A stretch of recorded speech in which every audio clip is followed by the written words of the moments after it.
número 14, aula número 14. 14 ou 14? 14. Tanto faz, você escolhe. Se você for paulista, pode ser 14. Se for do carioca, pode ser 14. Estamos aí na aula número 14 do livro de Apocalipse. E hoje falaremos sobre a igreja mais amada. Essa galera que quer botar nome de igreja, bota como? Batista Filadélfia, Nova Vida Filadélfia, Congregacional Filadélfia. Verdade, Eu casei na Presbiteriana Filadélfia. Eu casei na Presbiteriana Filadélfia. Ninguém bota Laodiceia, né?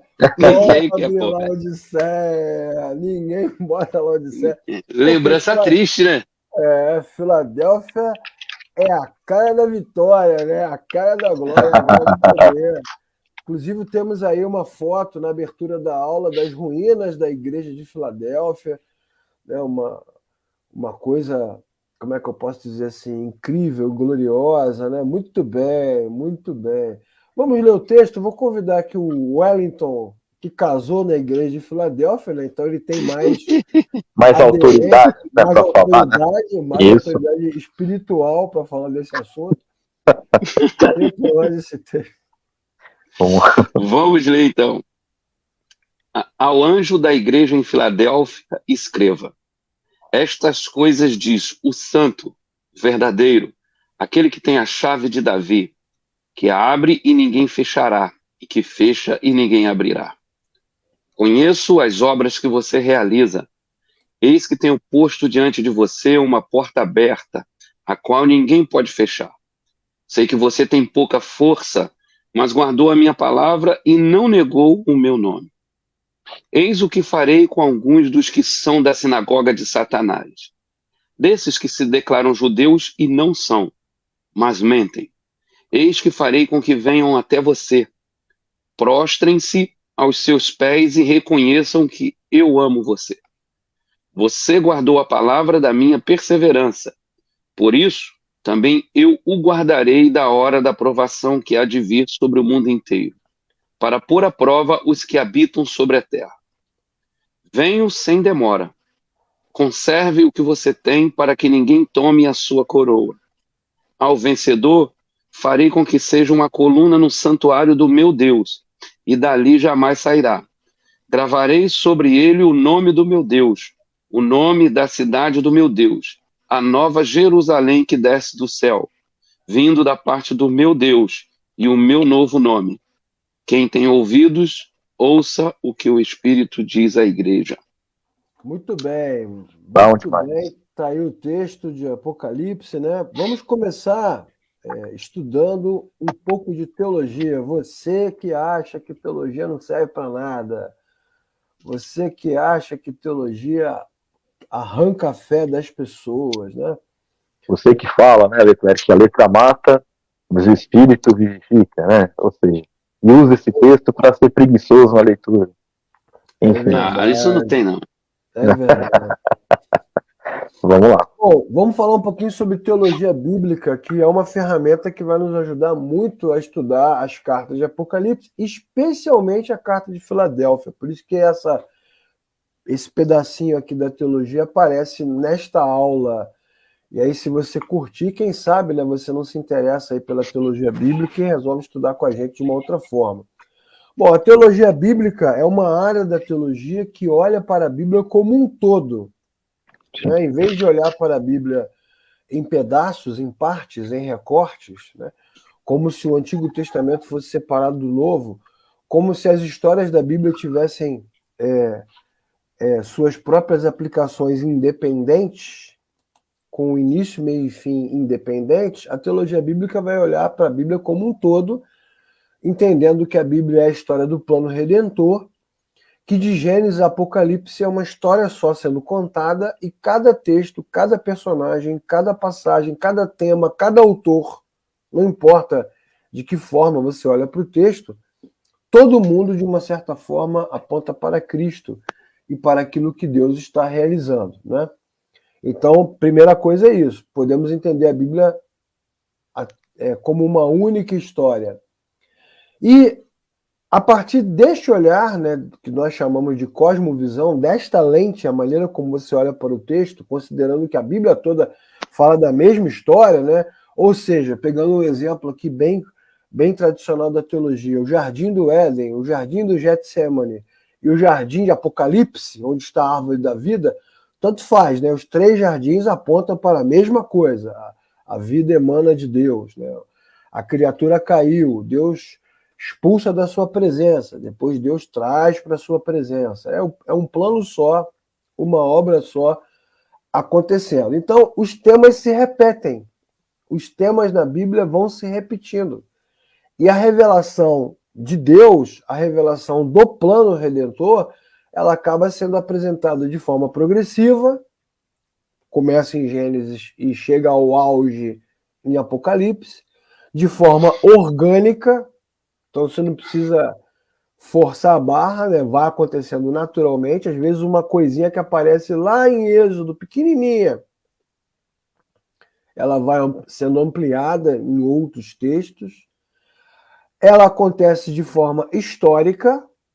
Cada momento da história, algo é acrescentado pelo próprio Deus e é adaptável, o que é mais impressionante, né? Porque cada cultura, cada olhar cultural, Israel está sozinho, daqui a pouco Israel está no Egito, daqui a pouco Israel está na Babilônia, daqui a pouco está na Pérsia, daqui a pouco volta. Então tem uma mudança, tem uma adaptação de olhar histórica, tem uma mudança. Deus vai usando isso e vai fazendo isso de forma suave e ampliando cada conceito até chegar em Cristo. E por que eu estou fazendo essa introdução? Para dizer mais uma vez, para você que está nos assistindo, está estudando com a gente, que você tem que ler a Bíblia toda. Não adianta ler a Bíblia em pedacinhos. Para que ficar juntando os pedacinhos? Não adianta, já diria o pastor Guilherme Arantes. Não adianta. Né? O apóstolo Guilherme Arantes. Segundo Timóteo 3,16, né? Toda escritura é divinamente inspirada. Então você que só lê Salmo, só lê João, só lê Romanos, só lê... Não adianta, tem que ler Abacuque, tem que ler Ageu, tem que ler Sofonias, tem que ler Filemon, tem que ler Tito, tem que ler Levítico, tem que ler tudo, porque a palavra de Deus é toda integrada. E às vezes, né, que é o que a gente vai mostrar agora, uma sacada lá de Apocalipse já apareceu num outro livro. É uma repetição de algo que Deus está dizendo, que é o que a gente vai ver nesse momento em Isaías. Vou pedir aqui ao nosso arauto, né, escatológico, o Wellington, para ler para a gente Isaías 22, do versículo 20 ao 22. E olha só que coincidência, né? Qualquer semelhança é mera coincidência dessa passagem com a carta de Filadélfia. Olha só, hein? (20 ao 22). Naquele dia chamarei o meu servo Eliaquim, filho de Hilquias. Eu o vestirei com a túnica que você usava. Irei cingi-lo com a faixa que era a sua. E lhe entregarei nas mãos o poder que você tinha. Ele será como um pai para os moradores de Jerusalém e para a casa de Judá. Porei sobre o ombro dele a chave da casa de Davi. Ele abrirá e ninguém fechará. E ninguém fechará e ninguém abrirá. Fechou. Das duas, uma, Cico. Ou Jesus está sem criatividade, né? Sim. Né? Porque está ficando repetitivo. Ou os textos são diretamente ligados. Porque observem na carta de Filadélfia que a expressão sinagoga de Satanás Sim. reaparece no texto. Né? Nós já estudamos sobre isso. Tem uma carta inteira falando sobre a sinagoga de Satanás, que é uma referência de Apocalipse aos judeus que perseguiam os cristãos no primeiro século, dizendo que Cristo era falso, que Jesus não existia, que a religião é mentirosa, que, aliás, eles nem deveriam ter chance de comprar nada, de vender nada, que deveriam morrer de fome, deveriam ser perseguidos, que eram os malditos cristãos, que estavam atrapalhando o Império Romano. Jesus é muito duro com essa perspectiva da sinagoga de Satanás. E agora, em Filadélfia, tem esse temperinho aí de Isaías. Porque lá no livro de Isaías, quando Isaías faz essa profecia, para o judaísmo, para o bom judeu, para o bom leitor do Antigo Testamento, esse versículo ele é messiânico. Né? Ele aqui é um símbolo veterotestamentário do Messias que virá. Aquele que manda, aquele que tem a chave da casa de Davi, aquele que tranca e ninguém abre, aquele que abre e ninguém tranca. E não é que Jesus se apropria desse texto, tipo assim, já que vocês gostam de Messias, eu sou o Messias, né? Só que agora numa outra perspectiva, Wellington. Veja lá no texto que o texto não fala mais da casa de Davi. Ou seja, o judeu está se achando pra caramba, né? Mas o texto não se refere mais a ele, não tem mais a ver com aquela tradição, nem com aquela linhagem real, né? Agora é a chave de Davi. De Davi.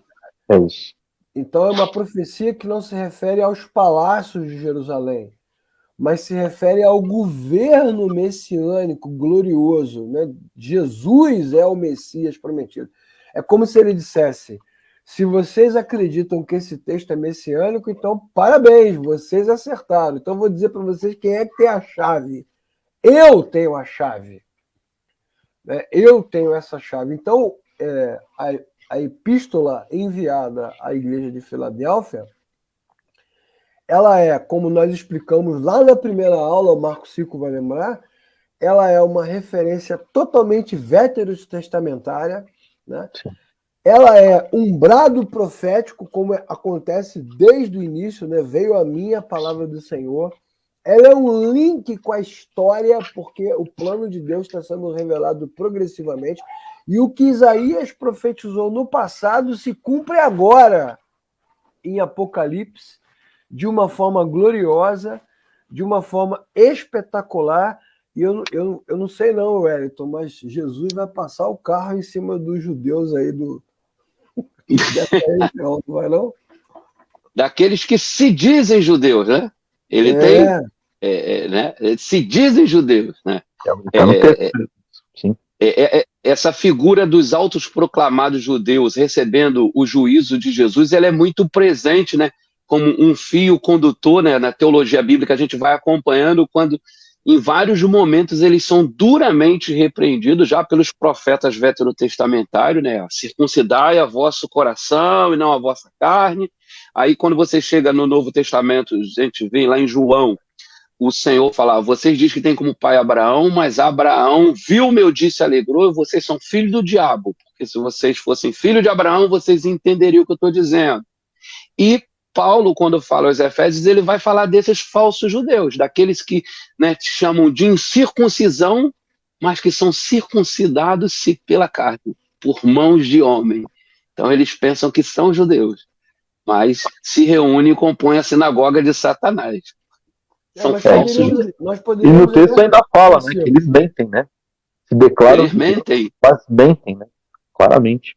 É isso, Silco. A gente podia pegar aí aquela dica que o Gruden dá, né? No livro do Gruden, do Teologia do Gruden, ele, na abertura da doutrina da igreja, ele diz: a igreja é a reunião do povo de Deus através dos séculos, né?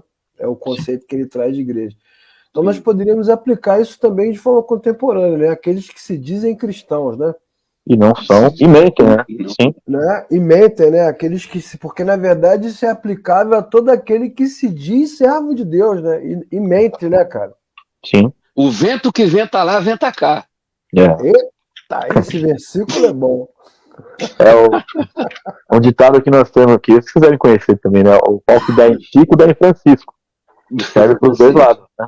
Então a verdade é essa. Isso é comum, assim, uma coisa que eu sempre comento nas aulas, né, Leclerc, é tudo que a gente vai vendo, principalmente aqui no Apocalipse, nas cartas, isso é perfeitamente aplicável à nossa cristandade de hoje. Muitos que se dizem ser, mas não são, e mentem, né? Como se Deus não estivesse vendo, como se fosse possível enganar a Deus nessas questões. E é trágico, né? Porque até esses que pensam que pelas suas obras, pelos seus atos externos, estão ali fazendo as coisas supostamente, né, para ser aceitos ou que agradam a Deus, enganam-se a si mesmos, né? Fazem com essa consciência para a própria condenação. Não tem moleza. E Não tem é uma coisa bem maligna, né? Porque não é só uma arrogância Não. religiosa, né? É uma arrogância maligna no sentido de que quer eliminar o outro, né? Nós É somos os verdadeiros, todos os outros são só eu falsos, detenho a verdade, né? É só o meu só eu modo de detenho a ver verdade. que é o correto, é só a minha igreja que salva. Tudo comum. Espírito bem sectário. Nós conhecemos histórias aí de pastores que proibiam, né, os membros das suas igrejas irem às outras, né, visitar, conhecer, frequentar, que lá é maligno, lá é isso, né? É o que nós usamos hoje, Wellington, para definir seita, né? Na nossa definição teológico-sociológica de seita é exatamente essa, né? A verdade está apenas aqui, não está ali, né? Seja como E nós, não como eles. não é verdade? O judaísmo ele tem essa característica de perseguidor, né? Engraçado que após a morte de Cristo deveria rolar uma meia-culpa, né? Mas o coração endureceu igual o faraó, né? Mesma coisa, né? Da mesma maneira que Israel atravessou o mar com todas aquelas pragas, Jesus atravessou a morte, saiu pela porta da frente do túmulo. Faraó poderia ter feito a meia-culpa, né? Realmente, caramba, Deus forte como Jeová não há outro que eu conheço, já diria a canção. Mais nada, meu irmão. Ele reúne os soldados e parte para dentro. E o judaísmo também persegue, e foi legal você ter citado as epístolas de Paulo, porque no Novo Testamento nós vemos que é uma perseguição implacável, né? Contra Paulo, contra Timóteo, contra Tito, contra Tiago. Contra os gentios. Nós vemos em também. Gálatas, inclusive, que Pedro pede pinico, né? Diante dos judeus, quando eles se aproximam, né? Quando eles chegam nas reuniões, nos concílios, Pedro meio que se afasta dos gentios e é exortado publicamente. Então, você que está lendo a epístola com a gente, está estudando, fique tranquilo que crise religiosa não é um problema do nosso tempo, é um problema de sempre, né? Vocês veem que não é o inimigo que persegue a igreja e nem é o paganismo. E aí está a diferença entre Filadélfia e Esmirna, que foram as duas igrejas elogiadas por Jesus dentre as 7, né, que não receberam repreensões, né, porque todas elas, de alguma forma, receberam algum tipo de consolo, né, de refrigério, tirando Laodiceia, que só vai levar pancada. Filadélfia e Esmirna só receberam elogios. Agora, a diferença entre as duas, né, vamos falar disso já já, é que Esmirna é perseguida por pagãos e judeus, né, pela sociedade e pelos judeus. Mas a perseguição de Filadélfia não, ela é totalmente interna, né? Aquela galera que se aproxima, sou seu amigo, tal, pum, e dá aquela apunhada. Parece até Joabe, né, o general de Davi. Lembra de Jó? Ele não era fácil, né? Qual foi a última fala de Davi? A última fala de Davi para Salomão no pé do ouvido, assim: mate Joabe. Traíra. Ele é um desgraçado, que é o que acontece com os judeus aí infiltrados, né? Infiltrados na igreja de Filadélfia. Mas Jesus sabe de tudo. Mais uma vez ele diz, né? Conheça as suas obras. Isso é importante, né? Você que desanima igual a gente, né? Aqui estamos eu, Wellington e Cico, de vez em quando está o Davi também, e nós passamos por fases de desânimo, de tristeza, e vez por vez achamos assim, ninguém sabe, ninguém entende, ninguém vê, né? Não fomos só nós, né? A Bíblia mostra, a história mostra homens e mulheres em crise existencial, tipo assim, pô, é tudo inútil, mas a voz de Jesus ecoa através do século, né? Conheça as suas obras. Né? Como é que são os olhos de Jesus, ô Marco? Depende do tema da aula, né? A gente já falou aqui do Jesus Depende do Avenger, tema da aula. nós já falamos do Jesus Avenger, tem o Jesus Motoqueiro Fantasma também, né? Com os olhos de fogo. Os olhos de fogo. Mas tem esse Jesus aí que conhece as nossas obras, né? É verdade. Nenhum de nós, né, Leclerc, eu acho que é bem interessante você dizer isso. Nenhum de nós aqui, por mais que a gente venha ensinar ou pregar alguma coisa assim, nenhum de nós está isento dos problemas. Todos nós passamos problemas. Né? Todos nós temos os nossos dilemas, mas o Senhor conhece as nossas obras. Eu acho que esse deveria certamente ser o nosso consolo diário, porque através desse olhar dele é que nós entendemos que é para ele, né? Nós fazemos as coisas, e não fosse a graça, né, nenhum de nós estaríamos de pé. Isso é fato. É verdade. Esse conheça as suas obras, ele tem um duplo peso, né, Cico? Porque se por um lado ela nos serve de ânimo, de consolo, né, de quando a gente está com um coração entregue ao Senhor, rendido, né, falhando na nossa caminhada, mas disposto a obedecer, é uma coisa, mas por outro lado também essa é uma palavra de advertência muito dura para aqueles que mentem como os judeus aqui, né? Aqueles que se dizem judeus e não são. E na ideia contemporânea, como o Leclerc disse, aqueles que se dizem irmãos e não são. Geralmente essa abordagem só é moral, né, Wellington? É sempre conheça as tuas obras no sentido de Jesus sabe o que você está fazendo no lugar secreto lá, mas na verdade Jesus sabe tudo. Jesus sabe tudo, né? Então muitos desses líderes que jogam peso sobre as comunidades, peso moral, Jesus também sabe o que eles estão fazendo, sabe tudo, né? Ele tem todo o olhar completo e se posiciona. Ele primeiro diz, né? Isso é bem legal no texto, né? Voltando aqui para a passagem, lê para a gente aí o versículo número 7, Wellington, por favor. Já que você está... Ao anjo da igreja de Filadélfia, em Filadélfia, escreva: estas coisas diz o santo, o verdadeiro, aquele que tem a chave de Davi, que abre e ninguém fechará, e que fecha e ninguém abrirá. Primeiro ele se posiciona, né? Já que vocês são judeus, né?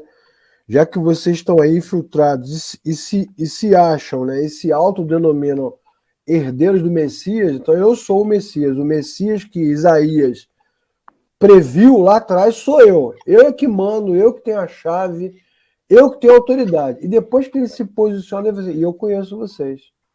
Né? Ele poderia ter primeiro dito que conhecia, né?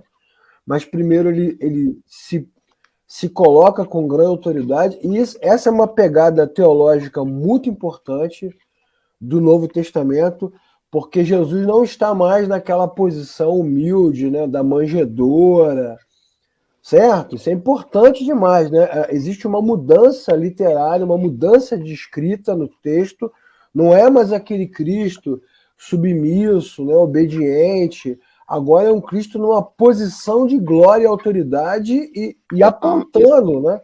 Fala, Ed, pode falar. Há uma virada, uma mudança do relacionamento, né? Nessa, o que o Michael Lawrence lá do Teologia Bíblica na Prática vai falar, a era da ressurreição. Na era da ressurreição, ele invoca o argumento de autoridade. Ó, eu tenho, ficou evidente na história que eu tenho poder sobre a vida, sobre a morte. Eu venci a morte. Então, por isso, agora eu estou mandando. Ouça o que eu estou falando. Exatamente. Né? Isso é muito bacana, porque isso mistura, né? A gente fazer esses recortes é importante, porque vai ter Natal na igreja. Vamos chegar em dezembro. Aí Jesus volta para a manjedoura. Aí fica, não é? O menino Jesus. Parece até que nós somos católicos medievais, né? O menino... Tinha até um hino do coral lá que eu precisei pedir para o coral tirar a frase. Não, ouçam o que o menino está dizendo. Que menino, gente? Uma recordação histórica, ok, né? Igual nós fazemos com a ceia. Sim. A ceia é um memorial, mas não está mais na manjedoura, não está mais na cruz, nem está mais na tumba. Essa é o brado de Apocalipse. Por isso que é o que o Wellington falou, tenham cuidado, né? Muito temor, porque eu conheço as suas obras. E esses recortes são importantes porque parece que de vez em quando tem um surto aí de falta de memória, né? um surto de catolicismo medieval, o pessoal meio que, né, Jesus na cruz, né? Eu já contei aqui que eu fui num evento uma vez e que a liderança mandou todo mundo esticar a mão, né? Abram os seus braços, fiquem com os braços levantados e sintam agora a dor de Jesus na cruz. Não pode abaixar, o pessoal gritando, sentindo dor. Isso é uma loucura, uma esquizofrenia religiosa. Não tem mais. A cruz está vazia, a tumba está vazia, a manjedoura caiu no chão. O que tem agora é esse Cristo aí apontando para Filadélfia, né? E apontando para os judeus. Qual a diferença entre esta carta e a carta enviada a Esmirna? É que, como semelhança, as duas sofrem com o ataque da sinagoga de Satanás, mas Esmirna tem uma perseguição, né, dada pela sociedade, né, pelos pagãos. Inclusive, lá na carta de Esmirna tem aquela do tempo, né? Você sofrerá uma perseguição de tantos dias, né? Preparem-se. Mas aqui não tem perseguição externa. Jesus está dizendo assim: fica tranquila, Filadélfia, eu sei que você é fraca, mas eu tenho a chave. Eu abro, fecho, faço o que eu quiser, e quem vai enfrentar os judeus sou eu. É uma ameaça direta, né? É um posicionamento franco, direto, objetivo de Cristo contra os judeus perseguidores. O que os judeus tentavam fazer? Igual nas outras igrejas que nós já vimos, né? Eles tentavam isolar os cristãos. Não vai ter acesso à comida, né? Porque uma vez que você não se mistura com a sociedade, né? Não vai ao templo, não participa do culto ao imperador, não participa do culto pagão, então não vai comprar, não vai vender, né? Se você acha que você é servo de Deus, que quando você se reúne, Deus está presente, é mentira, porque Deus só está conosco, os judeus, então você não vai conseguir. Então, a prática mais comum dos judeus em todas essas comunidades era a tentativa de isolar os cristãos. E tirar deles a identidade de povo de Deus. Você que é um grande homem de negócio, né, Marco? Você sabe o poder do marketing, né, cara? Quando a marca é queimada no mercado, né, meu amigo? Sim. Mas é uma. Fala, isso coloca para mim também muita evidência primordialmente o caráter dessas pessoas que conviviam nesse ambiente dessa igreja, porque isso é um ataque muito velado. O ataque, quando é velado, ele coloca muitas questões em evidência, né? Então, não era aquele ataque assim, vamos lá derrubar a igreja, vamos arrancar todo mundo dentro da igreja. Não. Nós vamos minando aos poucos a igreja. Nós vamos tirando a forma de sustento, a forma de sobrevivência, vamos isolar, porque este sim é um golpe muito sujo, né? E aí, isso para mim tem uma relação direta com o comentário bíblico, quando diz que são judeus, mas mentem porque não são. Como muitos cristãos, embora infestados dentro das igrejas, se comportam dessa mesma forma. Se você não segue determinada doutrina, ou se, como a gente já falou aqui, se você não está nessa minha igreja, se você não tem a mesma cosmovisão minha, se a tua visão de reino de Deus é diferente, nós vamos te isolando, nós vamos suprimindo a sua voz, nós vamos fazer com que você se sinta irrelevante no contexto de não pertencimento. É verdade. Marginalizado. E cria-se, né, Marco, uma ideia falsa de igreja, né? Isso é muito importante, né? Essas pessoas que se dizem servos de Deus e não são, criam uma identidade, né, cultural, como é que eu posso dizer? Uma narrativa, né, do que a igreja é e do que ela não deve ser, não é verdade? E aí você que está fazendo certo, ensinando a Bíblia, pregando, cuidando dos irmãos, não se metendo da vida de ninguém, sendo cristocêntrico, a sua igreja vai esvaziando. Sim.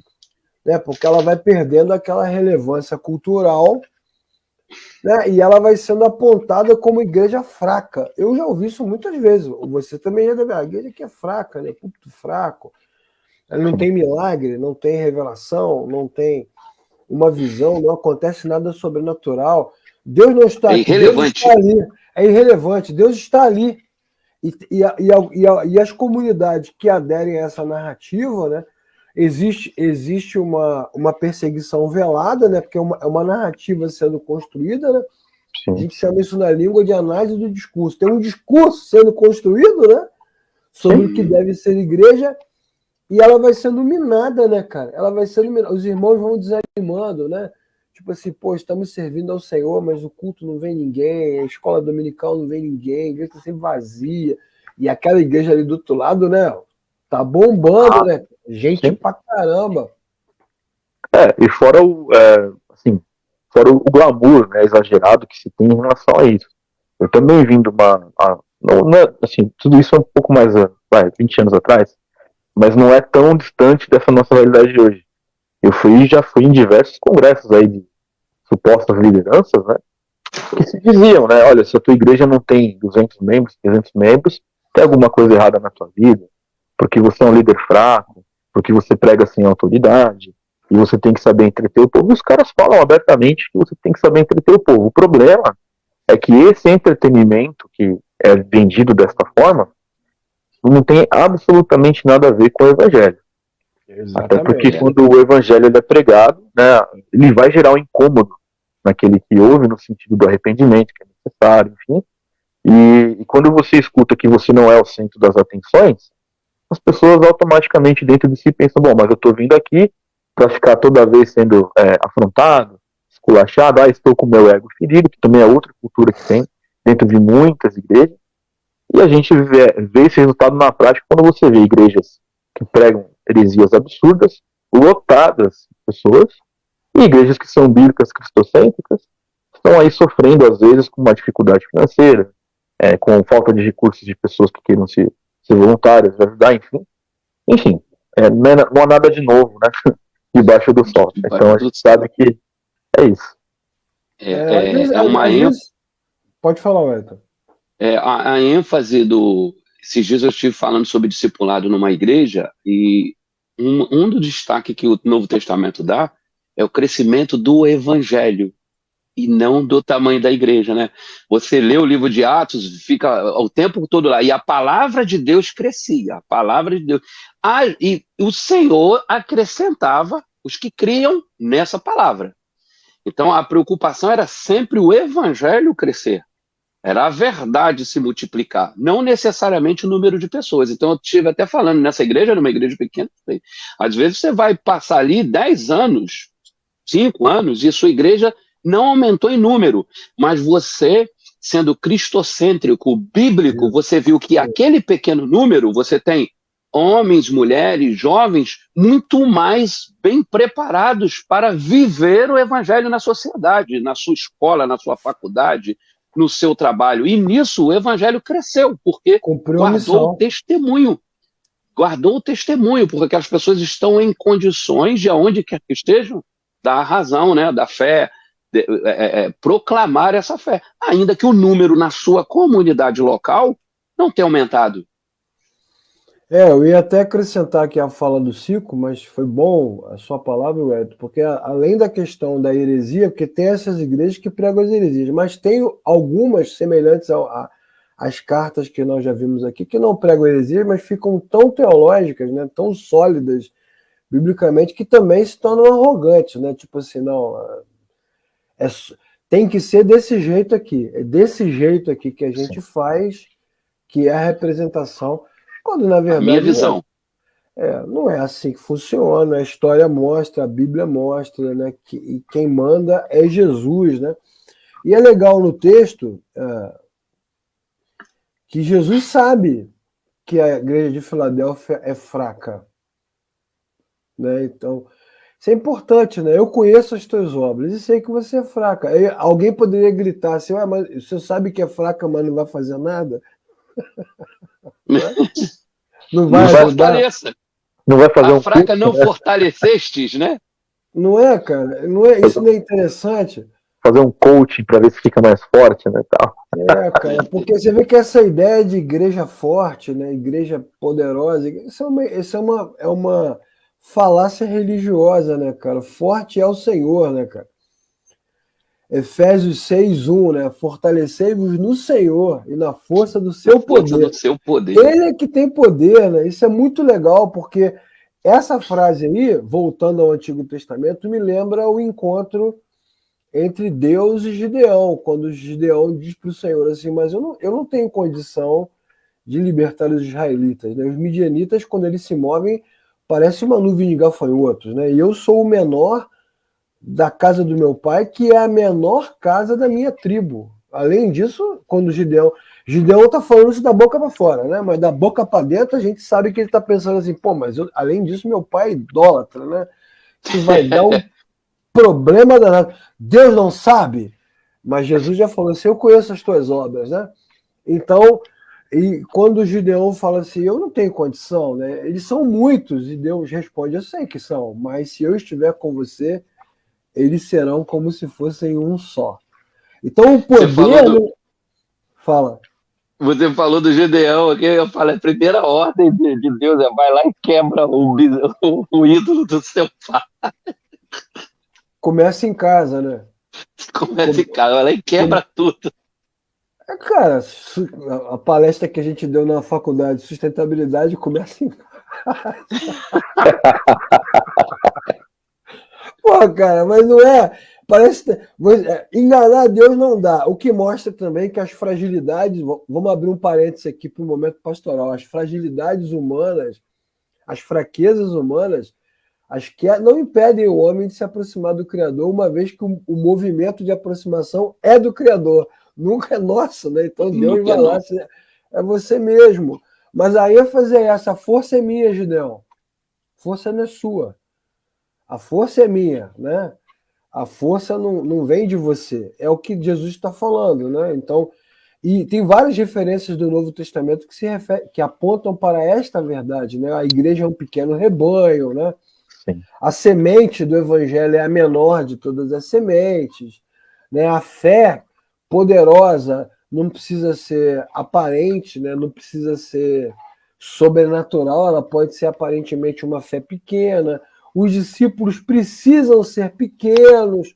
Então, o que torna a igreja de Filadélfia aprovada é o fato de que ela guardou a palavra e não negou a Jesus. Ponto final. O que faz dela aprovada é isso. Como você falou, Ayrton, não importa se é uma igreja com 10 pessoas, se ela guarda a palavra e não nega a Jesus, ponto final. Está cumprindo a missão.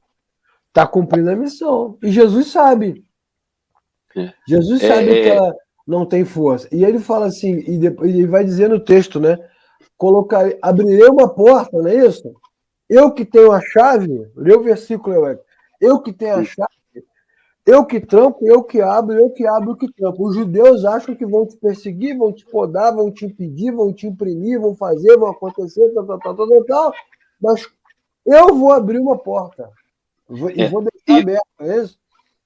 No 8 ele fala, eu vou pôr uma porta aberta diante de vocês, e no 9 ele fala, e farei com que eles venham até vocês e se prostrem. Olha só que loucura, né, cara? E, obviamente essa porta aberta, né, você que está assistindo a aula agora, não é uma porta de emprego, né? Nem uma porta de... né, Marco? Né? A porta financeira, né? Essa porta... Não é a Marco, porta do carro forte que está aberta para você.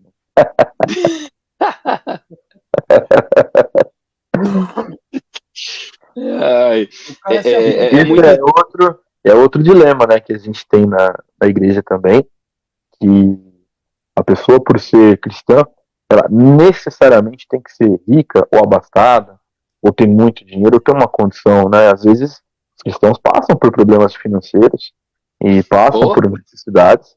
Se fosse assim, nós temos aí diversas igrejas e missões, por exemplo, na África, que é um país que está sempre naquela linha da miséria, né? Quando a gente olha os contextos sociais. Então, o fato do evangelho, ele não está diretamente associado com necessariamente você ter uma porta de um caixa forte aberto para você. Eu digo isso porque tem muita gente que tem dilema de fé em relação a isso, né? Não é incomum que as pessoas venham dizer assim, não, mas eu oro, eu busco e tal, e eu não consigo pagar uma conta. Não é incomum isso é bem comum. E por mais que eu entenda a dor, eu imagino como é difícil tudo isso, já que eu passei por situações dessas, eu acredito que as pessoas não compreenderam o cerne da questão. É muito difícil essa lida com a realidade, né? Ontem eu estava revendo um filme que eu gosto muito, que a gente esteve falando a semana passada, Diamante de Sangue, né? Aí, baita filme, né? Em um determinado momento ali do filme, o personagem do DiCaprio, né, conversando com a repórter lá sobre a maldade, aquilo que está acontecendo, ele fala, rapaz, eu às vezes fico me perguntando se Deus será capaz de perdoar o que os homens fazem uns aos outros. Aí ele dá uma pausa assim e fala, mas depois eu chego à certeza que Deus esqueceu da gente. Porque essa é a realidade que, infelizmente, mesmo em meio à fé, quando você está no desamparo financeiro, problema de saúde, luta do casamento, filhos rebeldes, não sei o que, você fala, Deus não está nesse negócio. Deus não pode estar nesse negócio. Deus não pode estar nesse negócio. Assim, até para complementar o que você disse, eu me lembro uma vez, que claro que guardadas as proporções aí do filme, né, do Diamante de Sangue, mas eu me lembro uma vez de uma entrevista que eu li, bem antiga, de um judeu, né, que estava atravessando o momento do Holocausto, e aquele momento de pressão, de morte, dificuldade, de extrema pressão, ele disse assim, olha, se Deus existe, olha o nível que chegou para um judeu dizer isso, né? Se Deus existe, ele vai ter que nos pedir perdão pelo Holocausto, pelo que está acontecendo. Né? Então, o nível da pressão que as pessoas passam, eu acho que, como cristão, eu não tenho como mensurar, né? Eu vou dizer, a pessoa está chateada, está triste, não, mas isso aí não é nada, eu não tenho esse direito. Mas o que eu posso apontar é dizer que, apesar disso, é o que estamos falando aqui nessa aula. O Senhor conhece as nossas obras. Apesar disso, ele está vendo. É um consolo real, mas eu consigo compreender a pessoa que está dentro do dilema e não consegue enxergar uma saída, que às vezes ela não consegue se contentar com isso, né, no sentido de, olha, Deus está vendo e isso deveria ser a razão do nosso consolo. Né? É muito difícil, são os dilemas do cotidiano, né, como é que às vezes machuca muito, né, fere bastante, mas que todos nós estamos sujeitos. Não existe pessoa que não passe por essa existência que não enfrente isso. Né? Você vê que maldade, né? Pegar a Bíblia fora do seu contexto, né? Fora da sua linha de olhar, né? A sua linha de interpretação única, e pegar um texto desse, levar para a igreja hoje, domingo de manhã, à noite, e anunciar para as pessoas que Deus está abrindo portas. Né? Porque, obviamente, o texto é sobre Cristo. Exato. É a igreja de Cristo. A briga entre os judeus e os cristãos é o quê? Deus nos pertence, e não pertence a vocês, cristãos. E Jesus está dizendo que não pertence a ninguém. Na verdade, o resto é que pertence a ele, que é o dono. Sim. Então, qualquer porta que se abre ou que se fecha, na verdade, é uma porta para que a presença de Deus, a glória de Deus, o poder de Deus se manifeste. Né? É uma porta para que as pessoas tenham acesso ao Criador. Não é uma porta para abençoar homens, né? Ou para fazer com que os homens ocupem um lugar de centralidade. Não é sobre nós, é sempre sobre ele. Então é muita maldade, né? Você pegar um texto desse e direcionar para uma pessoa e tirar o texto da posição em que ele está, glorificando a Cristo. Eu conheço a sua força. Eu tenho a chave. Então fica tranquila. Os judeus acham que vão isolar vocês e que vocês não me representam, mas eles vão ter que vir aqui e virão e reconsideração não. E reconhecerão que eu estou com vocês. Eles me verão, porque eu abro as portas. E eu vou abrir uma porta aí gigante. E aí você poderia perguntar agora, mas como é que você sabe que esse texto fala sobre isso? É porque a Bíblia se repete, né? Já falamos sobre isso aqui. O próprio Novo Testamento usa essa expressão de abrir e fechar a porta várias vezes. Né?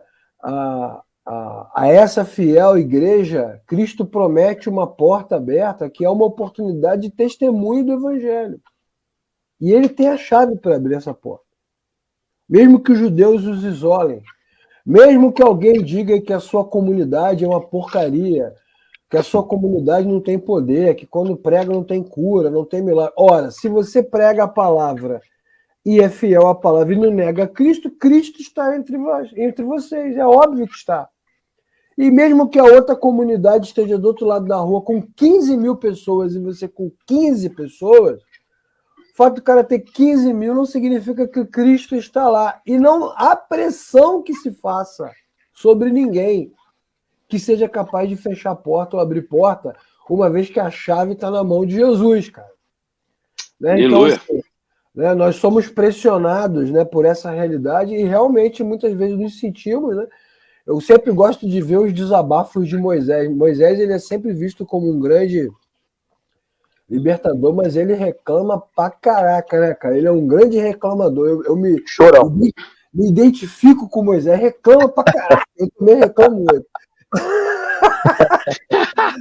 A primeira vez que ele vai falar somos todos Moisés, né? A primeira vez que ele vai falar com o faraó, meu irmão, que o faraó fala assim, como é que é? Quem você pensa que você é? Libertador? Então tá bom. Então só por causa disso eu vou mandar dobrar o trabalho. E outra coisa, não tem palha. Vocês que vão pegar a palha. Vocês que vão ter que pegar a palha. Rapaz, mas Moisés volta e reclama, e reclama. Tem uma passagem enorme que ele reclama, tá errado, o senhor errou, decisão errada, vai dar tudo errado, não devia ter me mandado, isso é um absurdo. E Deus fala, repete tudo para eles. Moisés, olha só, vou repetir para você, a parada é a seguinte, quem manda nessa parada sou eu, o faraó vai apertar, o bicho vai pegar, mas no final vai dar certo, fica tranquilo. Aí Moisés reclama,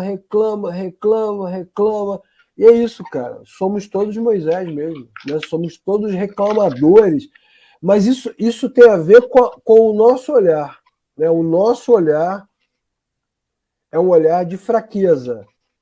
Tipo assim, Deus não está do nosso lado. Mas o olhar de Deus é o olhar do chaveiro, né? Eu tenho a chave, eu que mando nessa parada aí, fica tranquilo que vai dar tudo certo. E essa linguagem da chave que nos faz entender o que o texto está dizendo é uma linguagem comum no Novo Testamento, né? Paulo, por exemplo, quando volta da sua primeira viagem, ele diz o seguinte, que Deus abrira a porta de fé aos gentios, em Atos 14. Depois, quando ele volta da terceira viagem, ele diz: Deus abrira uma porta ampla e promissora em Éfeso. Então, toda vez que a Bíblia usa essa linguagem de porta, não tem a ver com a porta de emprego, nem com a porta do cofre, nem com a porta da saída. Tem a ver com a porta, ou seja, com a oportunidade para que o evangelho seja pregado. Toda vez que a Bíblia fala sobre isso, tem a ver com acesso a Deus. Isso sem dizer que Jesus mesmo diz, eu sou a porta. Okay?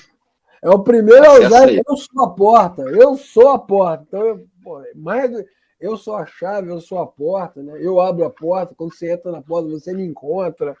Então, ele é a chave, né? Ele tem a chave, ele é a chave, ele dá acesso, e ele diz, né, aos cristãos de Filadélfia, veja o que falei com aqueles que são sinagoga de Satanás e que se dizem judeus e não são, mas são mentirosos, né? Quem é a sinagoga de Satanás? São os judeus que perseguem os cristãos, né?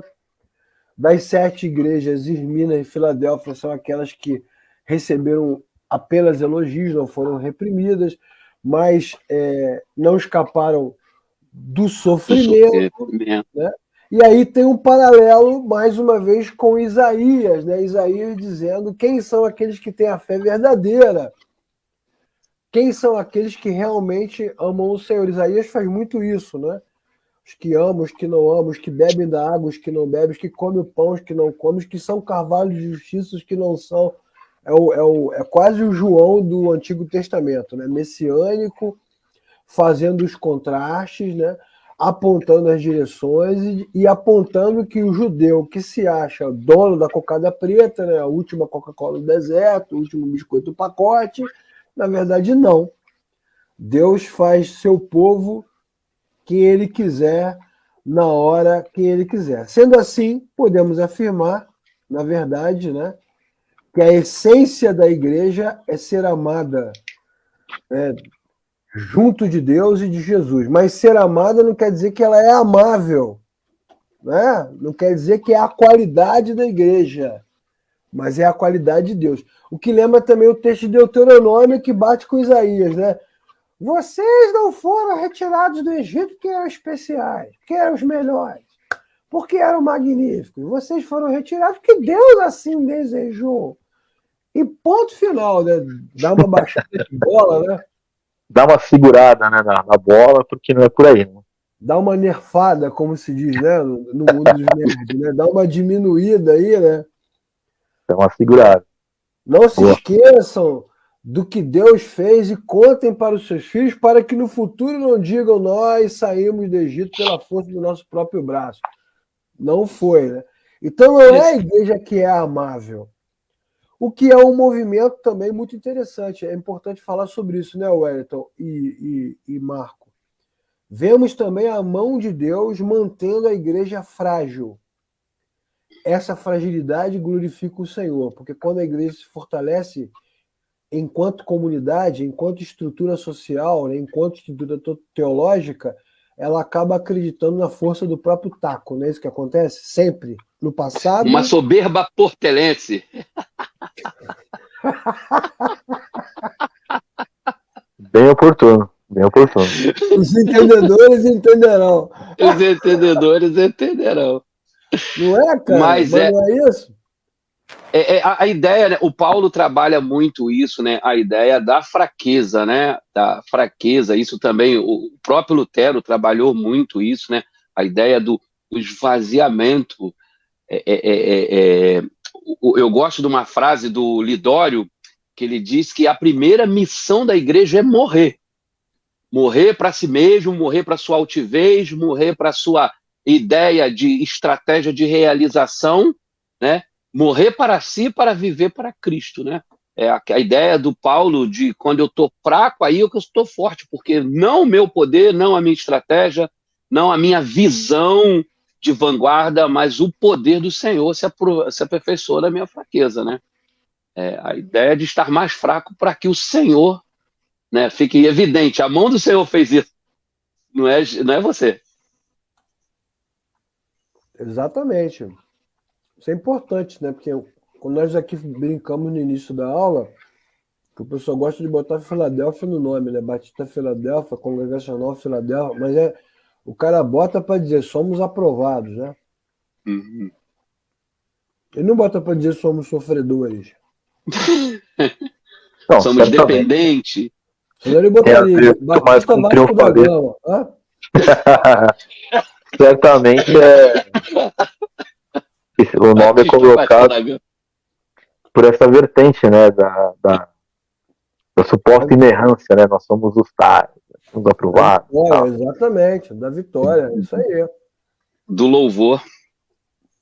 Exatamente, o cara não bota lá porque nós somos fracos, nós somos derrotados. Não bota, o cara diz nós estamos sofrendo. Ele bota lá porque.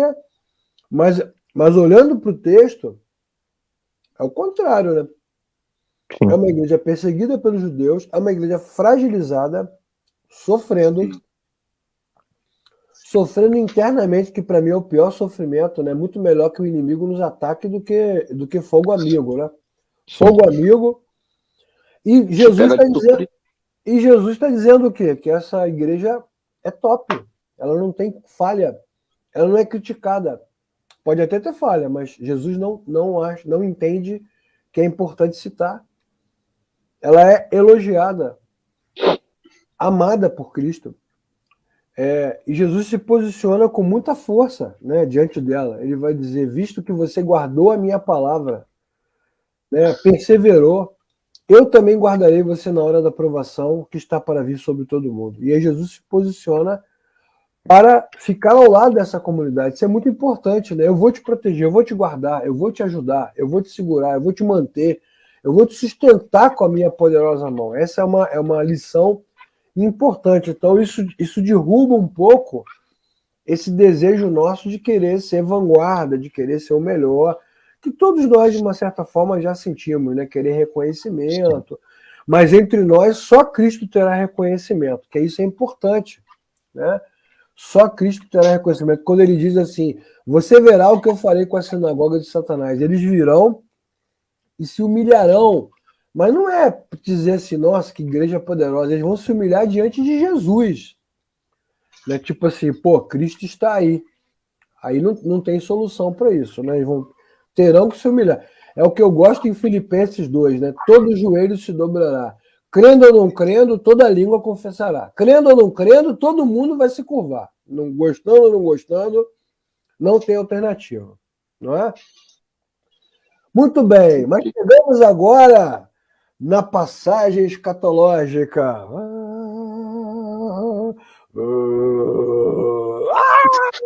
Agora, nesse momento, né, Leclerc, na edição, você já pode começar a colocar o sangue, assim, ó. Grito de horror. Sangue Grito de correndo na horror. tela, né, do vídeo. Pessoas gritando na igreja, chorando agora na hora do culto, no chão, prostrado. Ah, Jesus, tem misericórdia, tem misericórdia. Chegamos no primeiro versículo mega polêmico do livro de Apocalipse. Muitos outros virão, mas batemos de frente com o primeiro agora, que é Apocalipse 3:10. E a pergunta é para você, Wellington, você, que é o cara, o maior teólogo que a igreja brasileira já conheceu. A pergunta é, Apocalipse 3:10 fala do arrebatamento? Olha só, o mercado está vazio. Lançou a versão do século XXI, né? O martelo dos obreiros, seu barulho já cessou. Adoro essa música. Aviões sem seus pilotos voam para destruição. Caótica, música caótica. Cara, imagina. Eu fico imaginando um avião caindo, meu irmão, no mundo inteiro, assim, explosões. Carros batendo, trens descarrilhados. É a trilha sonora. É a trilha sonora da nova versão. Apitando, todos os celulares, a manchete assim, Jesus voltou, Jesus voltou, Jesus voltou, Jesus voltou, está voltando. Caraca, até Elvis Presley cantou essa música, até Whitney Houston cantou, é uma música top, né? E de vez em quando tem uma galera que ouve trombeta na rua aí, não, Marco? Rola, tem um pessoal que tem, além das trombetas, né? Eu já vi alguns vídeos, por exemplo, nas mídias, o pessoal brincando, eu sei que não tá certo de tripudiar a fé dos outros, né? Mas o pessoal colocando a trombeta para tocar em casa, né? E os irmãos correndo pro quarto para orar, para chorar, tá chegando a hora, Jesus me leva, aquelas coisas. Né? Pois é, por que nós destacamos esse versículo, né? Agora, passado o nosso primeiro momento de comédia aqui, de zoeira? Porque, na verdade, muitas pessoas usam este texto, este versículo, só esse. Já estou dando a dica, né? O cara usa só esse versículo para dizer o seguinte: esse versículo é a base bíblica para provar que haverá no tempo do fim, né, no último momento da história da humanidade, haverá uma grande tribulação, né? A nossa vida já é uma tribulação, mas haverá ainda maior, uma grande tribulação, e que a igreja, os cristãos, não passarão por ela. Vamos voltar no versículo, né? E diz o quê? Visto que você guardou a minha palavra, eu também o guardarei da hora da provação que está para vir sobre todo mundo. Pronto. E eu posso falar isso tranquilamente, né? Eu nasci e fui criado na Assembleia de Deus, né? Eu ouvi essa pregação 1 zilhão de vezes. Foi uma vez, não. Zilhões e zilhões de vezes. E é muito interessante isso, porque a expectativa dos cristãos é essa: não passar por esse sofrimento. Isso é ensinado, isso é pregado, isso é dito. Já contei aqui de um pastor aqui de Niterói que pregou no nosso retiro. Ele falou pra gente: se você não for arrebatado, ele disse, entre na fila dos decapitados. Eu também já ouvi muita gente, né, Lecunha? Porque aí vai ter existem as vertentes, né, as correntes do pessoal que faz o entendimento, né, do contexto bíblico do Apocalipse. Eu já ouvi coisas até mais graves, por exemplo, aqueles que entendem. Eu já ouvi uma vez um pastor falar assim, que quem não for adepto, né, do pré-tribulacionismo, né, nesse contexto da igreja ser livre, que essa pessoa ela chega a não reconhecer o sacrifício da cruz. Porque Isso aí. na cruz já foi pago, né, o preço. Então, obviamente que como Cristo já morreu na cruz, ele não vai permitir com que a igreja passe pela tribulação. Então, Isso aí. quem não... Já escutei gente que defende esse ponto dizendo isso. Que quem não for um pré-tribulacionista, então essa pessoa não é um cristão de verdade porque não reconhece o sacrifício da cruz, né? Se você olhar pelo absurdo que está sendo dito, uma coisa não tem absolutamente nada a ver com a outra, cara, né? Mas tem gente que se sustenta nisso, usa esse argumento e fala, né? E se você não crê assim, você tá errado. Tem gente que já faz essa, né, Bruno? Pois é, cara. E assim, o que acontece de uma forma muito simples, né? Vou dizer agora aqui, é o seguinte, é que nós precisamos de algum conhecimento escatológico para continuar estudando Apocalipse. Então, você que está assistindo às aulas, prepare-se que logo, logo, no meio do nosso estudo aqui, nós vamos lançar uma série na Oficina da Palavra sobre linhas de pensamento escatológico, beleza? Então, você vai ter uma série, que cada aula dessa aqui nós vamos colocar os links aqui embaixo para você saber o que cada linha de pensamento escatológico ensina. Sim. E a partir desse aprendizado, você vai poder olhar para o texto, tá, então se eu tiver uma ideia escatológica A, então o significado desse texto é esse. Se eu tiver uma linha escatológica B, então o significado, caraca, mudou tudo. Se eu tiver uma linha escatológica C, esse texto aqui nem eu considero. Então você vai ver como não é tão simples assim. Daí a importância, né, Ué, da teologia bíblica, que nos ajuda a escapar um pouco dessas loucuras, né? Nos centra, né? Nos centra. No começo, o Cico estava falando, né? As nossas, né, as correntes escatológicas no pensamento da maioria, ela não é uma escatologia bíblica, ela é fundamentada por filmes, né? E agora, mais recentemente, também por novelas, né? Né? Anos 80, anos 90 eram os filmes, né? Arrebatamento, Deixados para Trás, que agora tem a nova versão, né? Que foi lançada esse ano, né, do Deixado para Trás, e agora também as novelas. Então não se para pensar biblicamente, né, no contexto bíblico, como aquilo se desenvolve, a analogia das escrituras através da teologia bíblica para apontar um norte, né, de expectativa. Infelizmente, esse é um desafio que eu acho quase insuperável na maioria, porque as TVs e filmes sempre falarão mais alto. E essa nova versão aí, né, professor, deve estar ainda mais agora com mais recursos hollywoodianos. Nossa, vai ter gente que vai ter ataque cardíaco no cinema. Lembra do Paixão de Cristo, que teve gente que teve ataque cardíaco, né? Teve gente que morreu, né, assistindo. Imagina hoje aí Deixados para Trás. Vai ser mais bem feito ainda. Pena não, né? Ainda bem que não tem respaldo bíblico. Pois é, quando a pessoa vê o filme ou lê o livro, ela reconhece que linha escatológica é, né? Que linha de interpretação é? Essa é a pergunta, né? Exato. E quando alguém prega na sua igreja, você percebe que às vezes a pessoa mistura na mesma pregação todas as linhas de pensamento escatológico, na mesma mensagem. Pô, é como se você comprasse um combo, multicombo, né? Tivesse uma lanchonete que vendesse o milkshake do Bob's, o hambúrguer do McDonald's, a batata do Burger King, a salada do Poleto numa loja só. O que é impossível, né? Não vai acontecer. Então existe voltando aqui ao nosso ponto, já deixando aqui para você a dica que logo, logo vai sair nós vamos colocar aqui uma playlist só sobre linhas de pensamento escatológico, o que elas ensinam, o que elas significam e o que você pode tirar delas, né? Como elas olham para os mesmos textos, aí você vai ver como isso é interessante. Esse versículo ele é usado por muita gente para dizer o quê? Que a igreja evangélica será poupada e que o que gera para nós uma dificuldade. Qual é a dificuldade? Ela será arrebatada, né?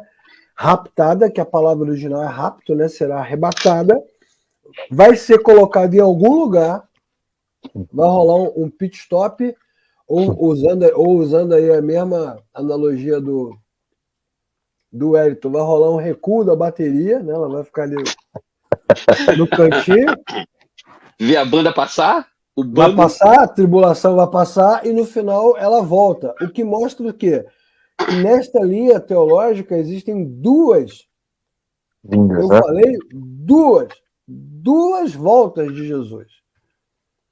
Jesus volta 2 vezes. Volta para buscar a sua igreja e depois volta para tocar o horror na humanidade. Vamos ouvir... Seria quase o juízo investigativo? Vamos ouvir a opinião... Um juízo preliminar, né, professor Wellington? Ele faz um juízo preliminar. Primeiro tira a igreja que são os bonzinhos, depois ele vem e faz ali a raspa do tacho. Mais ou menos, porque nessa linha teológica, enquanto a igreja está lá em cima, se você pensa que vai rolar um resort, não, tem o julgamento da igreja também. Sim, verdade. Para galardão. Para saber se você... mas tem que saber se as suas obras serão ou não queimadas no fogo. Então, é mais difícil explicar, né?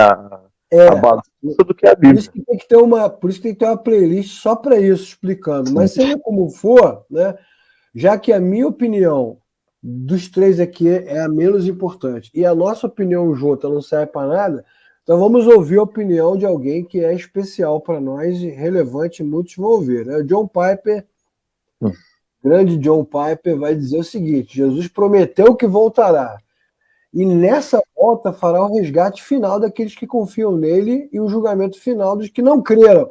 Não haverá 2 vindas de Cristo no futuro, apenas uma. Mostra que essa interpretação não está muito legal. Até porque ela está desconsiderando o resto da carta, né? Acho que o primeiro ponto é esse, né? Você pega o versículo ali, arranca do contexto. Isola ele, isso. Isola ele, né? Mas o John Piper não para por aí, não. Ele diz o seguinte: a promessa de Deus de nos guardar na hora da provação não significa que nós seremos tirados do mundo. Puxa vida. Eu já estava contando com essa... Mas que Deus nos guardará de tudo que destrói a fé na hora da provação. Ele nos guardará. Ele protegerá a nossa fé. Opa! A oração intercessória dele, João, né? Não peço, você tire, mas guarde-o. Mas que os guarde do mal, é isso. É a mesma expressão que é usada. Não é, cara? Impressionante. Você pensa que o John Piper parou? Parou nada, ele é brabo, cara. Ele vai dizer o seguinte: o Novo Testamento não ensina que Deus resgata seu povo do sofrimento. Caraca, agora ele bateu com força, né? Mas que ele o protege em meio ao sofrimento. Essas falas do John Piper vêm de uma mensagem dele chamada Arrebatamento. É muito legal, uma mensagem grande sobre esse assunto. Então vale a pena, se você tiver a fim de ouvir. Aqui tem só uns trechinhos dele mostrando isso, que não tem essa pegada aí do sofrimento. Então, mas não é, e também não é sobre isso que o texto está dizendo, né? Não é sobre isso, porque olha como essas igrejas sofrem na Ásia o tempo todo, né? Nós falamos aqui, conheço, sei que você básico, não tem força. Fala, pode falar. Desculpa. Não, assim, para o professor o Wellington colocou muito bem aqui a questão de que a própria oração de Jesus. Né? Não peço que os tire do mundo, mas que os livre do mal. Se este arrebatamento, desta forma, hollywoodiana, ele fizesse algum nível de sentido, a gente pode ter uma inferência, que é, claro que é uma inferência absurda, né, é uma hipérbole que eu vou colocar aqui, mas que Jesus ele foi infiel com a própria igreja, dado a situação de que hoje muitas igrejas sofrem perseguição ferrenha ao redor do mundo hoje. Então, se esse arrebatamento aí, ou se a grande tribulação, porque também tem aqueles que ficam estudando, né, qual que é a grande tribulação, em que momento que a tribulação vem, ou é o nível da tribulação para ser considerada grande, enfim, mas minimamente, então Jesus, para estes que defendem isso, ele deve ser infiel, porque hoje tem pessoas que estão morrendo por pregar o evangelho nesse nosso tempo. Existem igrejas sendo suprimidas ao redor do mundo, e aonde está esse arrebatamento que alguns defendem, né, que vai lá e tira a pessoa da situação? Não é nada disso, não tem absolutamente nada a ver. A questão é guardar a fé em meio à provação. Não é tirar você da provação, é manter a fé mesmo e inclusive na morte. Quantos mártires cristãos nós conhecemos que mantiveram a fé inclusive na morte, porque acreditam, assim como nós acreditamos, né, que aqui essa nossa vida ele é um período. Então a nossa vida está além desta vida, né, com Cristo. Né? Então para estes, literalmente morrer é Cristo. Então o arrebatamento, ele, nesse contexto que essas pessoas estão dizendo, de novo, né, usando as inferências hollywoodianas, só pela dose de realidade ele se mostra totalmente falível. Né? Não existe isso. É verdade. A ideia desse escapismo, né, da tribulação, do sofrimento, ela não é uma ideia bíblica, né, ainda num período histórico. Né, o próprio em João, né, a gente falou João 17 aqui, mas em João 16 o Senhor promete paz incompreensível para todos em meio às duras perseguições e tribulações. Então a promessa é sempre de Deus conosco, nos preservando, nos ajudando a guardar fiel testemunho. Exatamente, né? O Senhor é o meu pastor que me conduz pelo vale da sombra da morte, né, cara? Não é só verdes pastos, né? Não. Deus é nosso refúgio e fortaleza, né? Consolo eu vejo e tribulações. Ô Leclerc, eu não sei se também isso é parte, eu acho que sim, da nossa cultura, porque de forma muito semelhante, as pessoas falam, vai ter uma grande tribulação, nós seremos arrebatados e não vamos enfrentar. É claro que é um paralelo um pouco, vou até dizer um pouco distante, mas é como muitas pessoas que fazem as coisas erradas, e isso acontece na igreja, né? E aí as pessoas falam assim, eu fiz tal coisa porque o inimigo tá furioso. A pessoa ela quer sempre uma forma de fuga de uma situação da realidade. É isso. Então, quando a gente olha, eu vejo, por exemplo, por esse lado aqui do Apocalipse, você vê que a igreja ela vai enfrentar uma tribulação e que o que Deus promete para nós é um fortalecimento em meio a essa tribulação. Muitas pessoas elas usam, né, dessa fuga intelectual até, né, dizer, não, tal coisa aconteceu porque o diabo, o inimigo está furioso, né, nunca é culpa da pessoa, né, porque fez alguma coisa. E isso me mostra, assim, esse comportamento meio que um padrão do desejo da igreja, né, por conta de ouvir essas ideias mentirosas, de fugir da realidade que o evangelho coloca para nós. E não é, Marco, e não é o culto contemporâneo uma fuga da realidade, cara? Sim. Não é? Quando o culto começa e as pessoas invadem as regiões celestiais e tiram presidentes, colocam presidentes, sim, né? E repreendem nações e acabam com a guerra da Ucrânia, lutam contra a Covid, e citam o nome do demônio, e decretam, proclamam. Não é uma fuga da realidade total, porque quando o culto acaba, volta tudo ao normal. Cara, isso é tão real, isso que você está falando, que quando voltam assim dos retiros espirituais, das suas vigílias, dos seus cultos, né, super, hiper, mega transcendentes, agora vamos voltar ao mundo real. Amanhã é segunda. É isso mesmo. Tipo assim, tá numa utopia, no outro mundo. Não são os retiros espirituais uma fuga da realidade, né? Não queremos ver o carnaval. É como se entregasse o mundo para o diabo, né? Não, vamos nos isolar na montanha, né? E vamos orar aqui numa escola, num sítio. Eu conheci conheço, né, um pastor, que eu falei para ele, e o retiro, pastor? Ele falou assim, não, eu não vou mais a retiro, não. Eu já fui a retiro a vida inteira. Isso não serve para nada, cara. As pessoas ficam ali num frisson espiritual e oram, e cantam, e pulam, e fazem, mas no domingo seguinte eles não vão à igreja. No domingo seguinte eles não vão à igreja.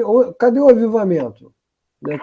Mas eu acho que o mais tenso aí, Leclerc, é assim, é muito claro que as pessoas não entenderam que o evangelho tem a ver com essa vida real. É muito claro isso. Exatamente. O mais duro é que quando eles saem desse frisson, desse contexto aí, como você bem disse, né, de volta à vida real, parece que o evangelho, ele agora como eu estou na vida real, é uma outra realidade que eu tenho que encarar. É como se o evangelho não servisse para a vida real. Só serve para aquele momento, para aquele retiro, para aquele momento de culto, né? E se esquecem que a caminhada da vida é como diz esse texto do Apocalipse, conheço suas obras.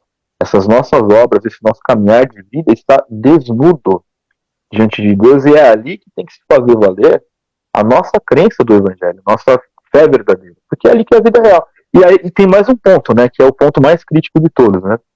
A nossa vida, pelo menos não deveria existir. Né? Não deveria existir uma vida eclesiástica e uma vida real. Existe uma vida. E essa é uma vida, ela é única, indivisível, é a nossa realidade. E não viver nessa realidade, com essa subjetividade que alguns colocam para o evangelho, mostra o quanto a igreja ainda não conhece verdadeiramente o seu Senhor. Tristemente isso. É verdade, é isso mesmo. É preservação, é assim, Deus nos preserva. Sim. Preserva a nossa fé, preserva o nosso coração, independentemente da realidade, né? É disso que o texto está falando. Mas é o que você falou, o Ayrton também falou com propriedade, né? A fuga da realidade, ela é quase que inevitável. O que o texto está dizendo é que se Deus nos protege, nós podemos perseverar. Então, vem em breve, retém o que você tem para que ninguém tome a sua coroa. Isso significa o quê? Que a coroa já pertence. A coroa é uma clara menção aos jogos, né? Que já citamos aqui também outras vezes. Não tem a ver com essas imagens de Apocalipse que você pega na internet, a coroa de Apocalipse, mas a coroa do Rei Charles, né? Cheia de pérola, cheia de mais uma pedrinha na minha coroa, né? Não, mas a coroa é demais, né? A coroa do Novo Testamento, né, para acabar com a sua expectativa, ela era de folhas, de flores, de plantas, né? Ela era simples. Porque, na verdade, a glória era do atleta e também está relacionada à perseverança, do correr até o fim, do jogar até o final, do não desistir, do ser ético, aquela coisa do valor olímpico, né? Infelizmente, os filhos das trevas são mais legais do que os filhos da luz, né? Infelizmente, os pagãos gregos têm valores mais sólidos do que os cristãos, e eles falam sobre isso, sobre a virtude. Então, a coroa, ela já está garantida. Ela já está garantida. Tem aí uma lição bíblica teológica nesse versículo. A coroa já está garantida. Né? Os louros da vitória já foram depositados. 2 Timóteo 4,8. Já está no céu, na eternidade, preservada. Agora, Timóteo diz o quê? Que o atleta não é coroado se não lutar segundo as normas. Então, obviamente, quem é que corre a corrida dentro da regra? É aquele que está inscrito, né, chefe? É aquele que realmente compete, é aquele que realmente está envolvido. Então, quem é que entra na regra? É o que nasceu de novo, né? É isso. É o que nasceu. O que não nasceu de novo é o judeu, aí o que se diz judeu, mas não é o crente que se diz crente, mas não é. Então, de fato, se o cristão não nasceu de novo, ele pode perder as coisas, ele pode perder o evangelho, ele pode perder a perseverança, ele pode perder, porque ele não consegue fazer isso sem Cristo. Cristo tem a chave, Cristo tem a autoridade, Cristo tem o poder. Cristo é que desperta dentro do homem o desejo de glorificar ao Criador. Então, se ele está fazendo isso religiosamente, ele não vai suportar. Né? Estavam entre nós, mas não eram dos nossos. Quando Paulo foi perseguido, o que ele diz lá em 2 Timóteo? Que todos o abandonaram. Fulano voltou para o mundo, o outro amou mais a glória, não sei o quê, o outro traiu, o outro mentiu, ficou sozinho. Na hora que o bicho pegou, ele sofreu, porque não havia quem o apoiasse. Porque só permanecem na presença do Senhor os que realmente nasceram de novo, né? Então, de dentro deles, né? Deus protege esta fé. Isso é importante. Isso me lembra um texto de Timóteo também, o Ayrton e Cico, né? Deus conhece aqueles que o pertencem. Adoro esse versículo, cara. O versículo é top, né? Deus conhece aqueles que lhes pertencem. E isso combina com o que Jesus fala para os seus discípulos: as ovelhas que o Pai me deu, ninguém as arrebatará da minha mão. Então isso é muito interessante. Deus preserva esta fé. O que Jesus está dizendo para Filadélfia é o seguinte: se vocês chegaram até aqui, é porque a fé de vocês é genuína, o testemunho de vocês é verdadeiro, e eu sou o Messias que Isaías escreveu lá atrás. Os judeus procuram outro Messias, mas não há. A chave está na minha mão. Muito legal, né? A chave está na minha mão, as estrelas estão na minha mão, os candelabros estão na minha mão. A minha mão é muito grande. Está tudo na minha mão, né, cara? Então, o fato deles estarem até aqui vivos, perseverantes, é uma prova viva de que Cristo os aprova, de que Cristo está com eles, de que Cristo está abençoando a vida deles. E aí vem a coisa da coluna, que eu acho mal barato, esse negócio da coluna, né? Vocês serão colunas do reino do meu Pai. Os templos da Ásia, os templos romanos, gregos, eles tinham inscrições nas colunas, que eram chamadas de colunas memoriais. Inclusive, muitas igrejas históricas repetiram isso, né, Marco? Nomes de membros nas cadeiras, né? Nomes de membros na janela. E ainda tem igrejas, viu, Leclerc, que fazem isso, né? Algumas preserva a memória ali, né? Agora, eu já visitei, não com o sentido de participar de um momento ali religioso, mas culturalmente, né? Já vi igrejas muito romanas que ainda tem essa prática até hoje de colocar o nome das pessoas, assim, deixar esse memorial. As colunas memoriais recebiam inscrições, né? O nome das pessoas, o nome dos pais, o local de nascimento. Às vezes colocavam também o nome dos servos, isso é importante, né? A quem eles pertenciam. É uma forma de você deixar um legado, né? De deixar um registro que demonstra poder, que demonstra força. E aí Jesus fala o que para esses caras? Os judeus estão te perseguindo, eles querem te matar, eles são isso, são aquilo, aquilo outro. Mas eu quero dizer para vocês o seguinte, que vocês serão colunas no santuário de Deus. Olha que bacana. Muito legal essa frase, né? Mas lá em Apocalipse diz que não tem santuário. Em Apocalipse diz que não tem santuário na Nova Jerusalém. Jesus está brincando com a minha cabeça, Wellington? Jesus está me deixando maluco, Wellington. Não tem santuário, então você vai ser as colunas de que santuário? Então, essa que é a pergunta. Não tem santuário. Quando a gente fala que você tem que ler a Bíblia toda, meu amigo, né, gafanhoto, é isso, né? Nem tudo que você está lendo... Pegando uma fala do Cico, né? Essa visão de separação dicotômica, né? Esquece que o mundo é o grande santuário, né? Que é o grande templo, né? Essa ideia de que tudo será um grande templo de adoração e nós seremos erigidos, né? Como colunas.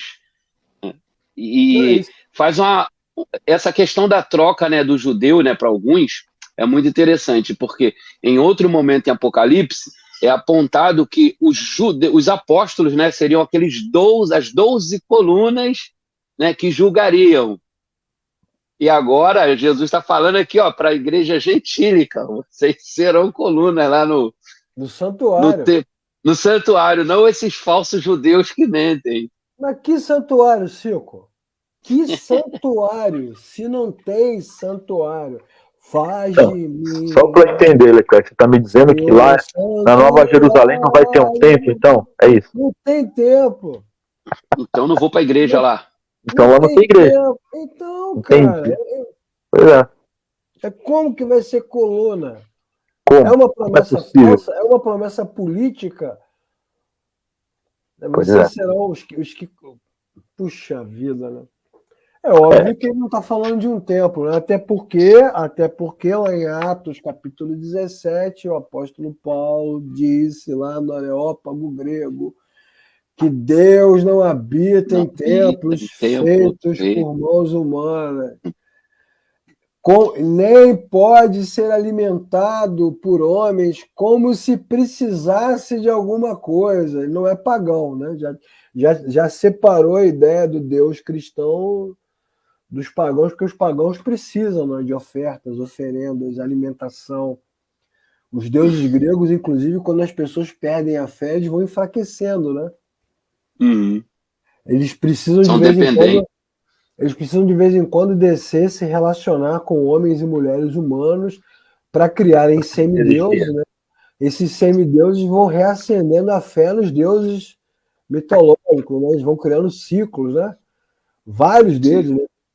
Os caras vão nascendo, Hércules, Teseu, né? Os caras vão nascendo e vão. Nossa, Zeus existe, filho de Poseidon, filho de Atena, filho de não sei quem, filho de não sei que lá. Né? Mas o Deus cristão não precisa de ninguém. É o meu versículo favorito, né? No princípio criou Deus os céus e a terra,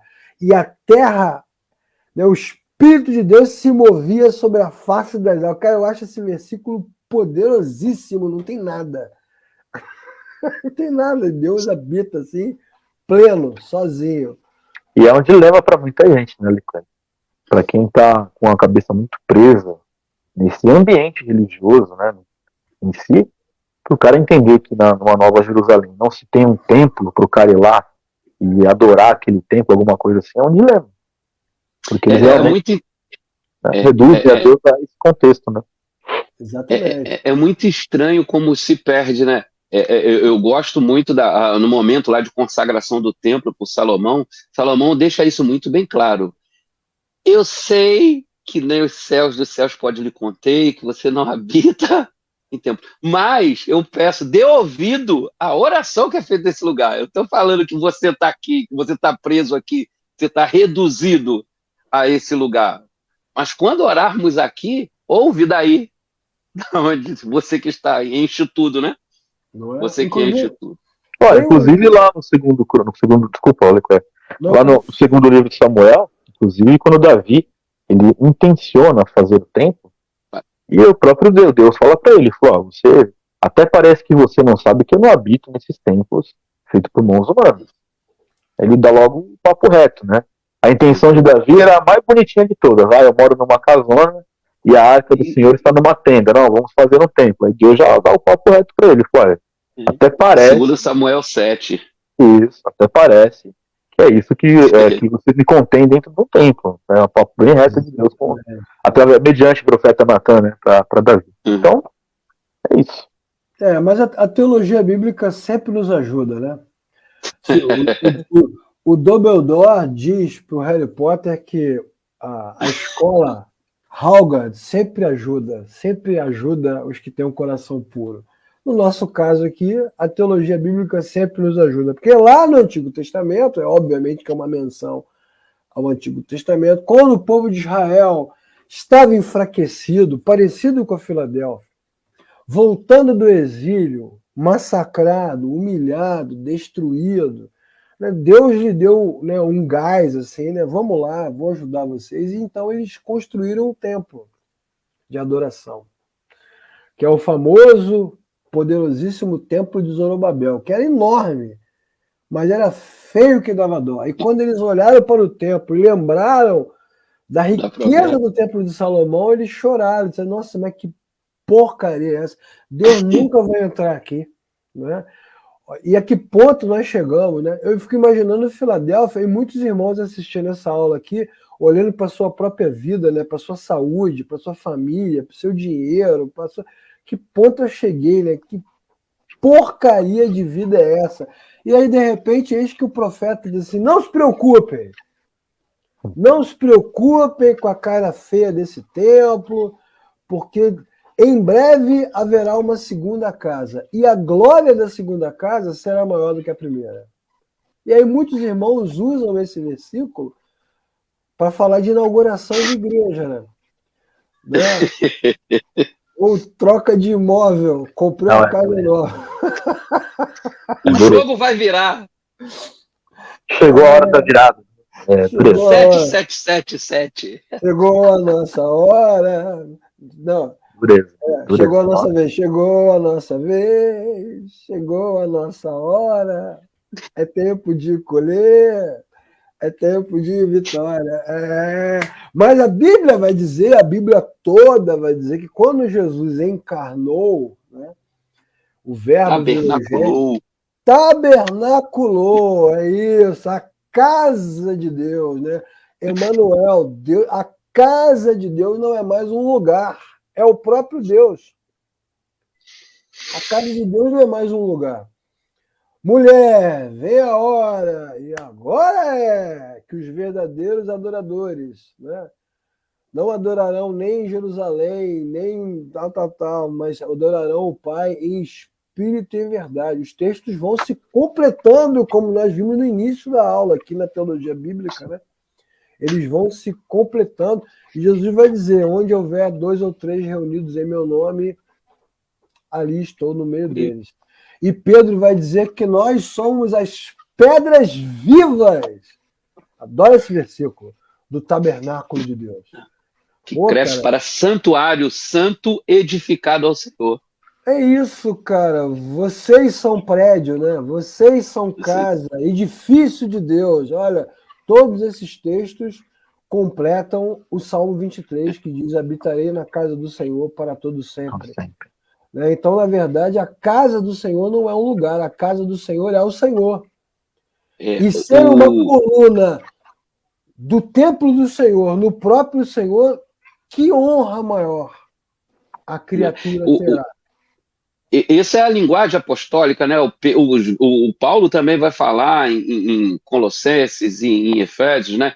De que nós crescemos, né, como juntas e medula bem ajustada para santuário edificado ao Senhor, né? Tá na linguagem apostólica essa ideia de o corpo de Cristo, né? Os membros do corpo de Cristo que se crescem para santuário edificado ao Senhor.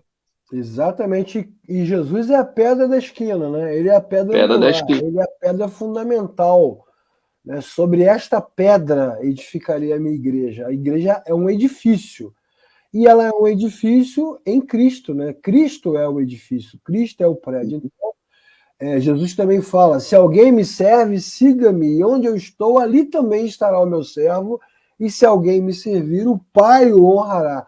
O que combina, né? Seu nome será escrito na coluna. Você vai receber uma honra. Uma honra. Lembrado para sempre. Mas vai ser lembrado para sempre por quê, Cico? Porque você foi o melhor crente da sua denominação? Não, porque Cristo habita em você.